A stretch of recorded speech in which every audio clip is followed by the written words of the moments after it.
Jadi, nah ini barangkali teman-teman semuanya sedang ada yang mencari ilmu mahabbah ya, atau ilmu pelet. Nah, Assalamualaikum warahmatullahi wabarakatuh, teman-teman semuanya, sahabat-sahabat subscriber. Di video kesempatan kali ini saya akan berbagi yaitu ilmu mahabbah atau biasa disebut ilmu pelet.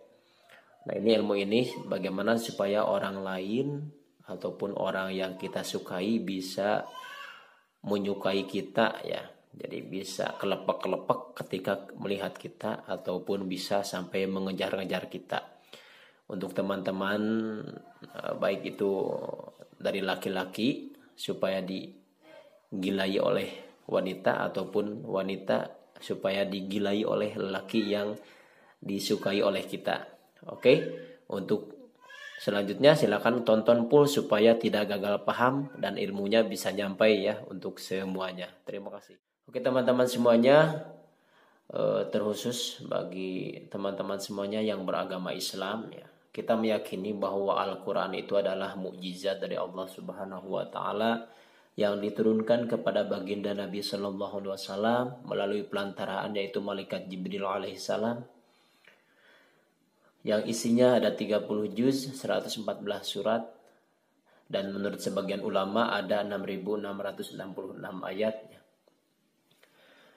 Nah teman-teman semuanya, jadi Al-Quran itu menurut ulama, menurut sebagian ulama, bahwa Al-Quran itu sesuai keterangan di dalam Al-Quran, Al-Quran itu bisa menjadi obat jika dijadikan obat.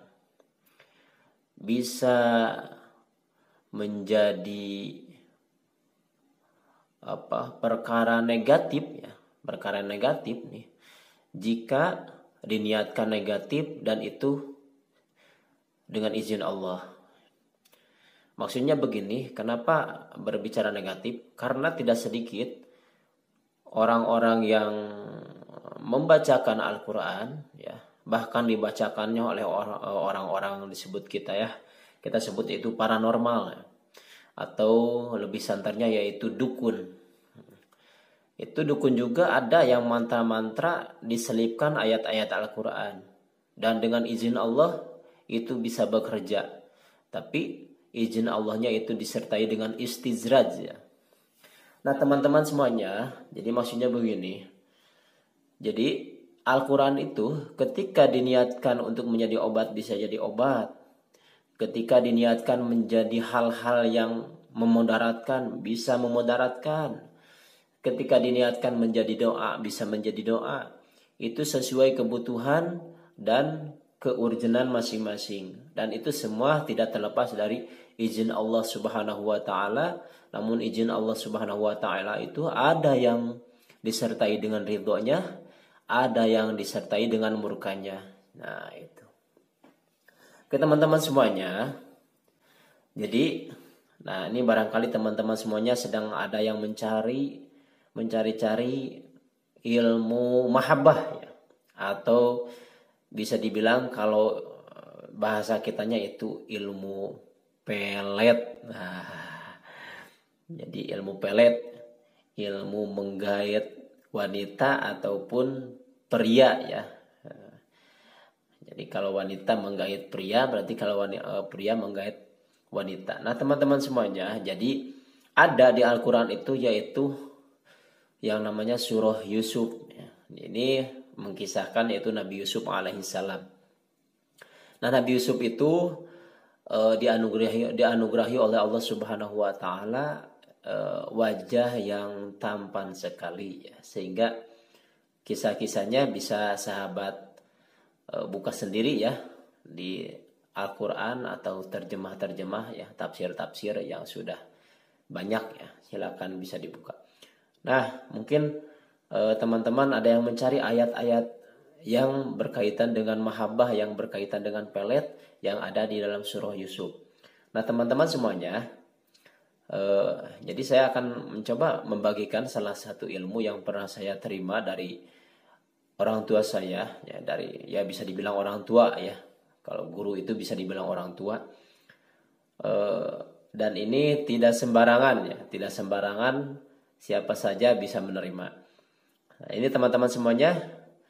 Jadi di surah Yusuf itu yang pertama ayat yang bisa niatkan kita untuk menjadi ayat mahabbah atau ayat supaya dicintai, supaya disenangi orang lain, supaya atau kalau kita lagi mencari jodoh atau ada gebetan ya, ada gebetan wanita ataupun pria, ini bisa diamalkan ya. Nah, terlepas dari itu semua tergantung keyakinan masing-masingnya. Jika dirasa ini manfaat silakan, jika ini negatif ya hanya dijadikan bahan apa ya, ya menjadi pelajaran sajalah. Jadi di surah Yusuf ini ada ayat yang keempat. Nah, silakan kalau teman-teman penasaran buka dulu Al-Qur'annya, surah Yusuf ayat yang keempat. Nah, ini dulu saya terima dari kakek saya ya. Jadi dibilang kalau mau masuk ke satu kampung atau mau masuk ke satu negeri, silakan baca ini. Surah Yusuf ayat yang keempat dibaca. Ini supaya disayangi oleh orang-orang sekitar, oleh orang-orang baru, bahkan kita bisa menaklukkan musuh atau membuat musuh menjadi lemah ya hatinya dengan mengamalkan ayat ini. Mana ayatnya? Nah ini nih. Bismillahirrahmanirrahim. Idz qala Yusuf li abihi ya abati inni ra'aitu ahada 'asyara kawkaban wasyamsa wal qamara ra'aituhum li sajidin. Nah ini teman-teman semuanya, surah Yusuf ayat keempat ini bisa diamalkan oleh teman-teman semuanya ketika kita dihadapkan dengan sesuatu yang memang kita memerlukan kasih sayang, atau contohnya masuk kampung lah, supaya di kampung tersebut orang-orang bisa sayang kepada kita.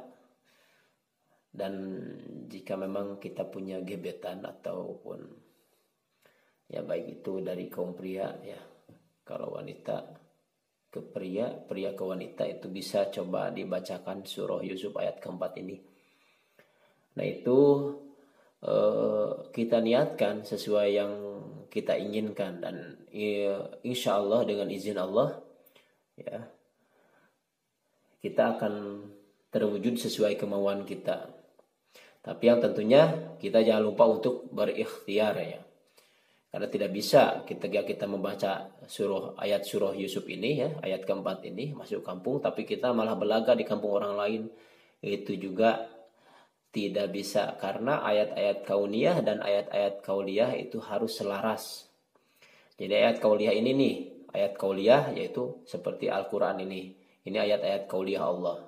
Kalau ayat-ayat kauniyah ya seperti yang menempel di alam, di diri kita, itu harus sesuai selaras dengan ayat-ayat kauliyah Allah Subhanahu wa taala. Oke teman-teman, ayat selanjutnya yaitu surah Yusuf ayat ke-31. Nah, ini juga bisa diamalkan. Jadi kita bisa mengamalkan dua ayat sekaligus. Ayatnya ini yang surah Yusuf ayat ke-31. Bismillahirrahmanirrahim. Falamma sami'at bimakrihinna arsalat ilaihinna wa'atadas lahunna muttaka'aw wa atas kulla wahidatin minhunna sikkina wa qalat ikhruj 'alaihin. Falamma ra'aynahu akbarnahu wa qatta'na aydiyahunna wa qulna hasya lillahi ma hadza basyara in hadza illa malakun karim. Nah, ini teman-teman semuanya bisa diamalkan, dan silakan untuk keterangan-keterangannya silakan bisa dicari terjemahan-terjemahan, tapi jangan kalau tidak ada ilmunya kita tidak boleh menerjemahkan sendiri, karena harus ada mursyid, harus ada guru.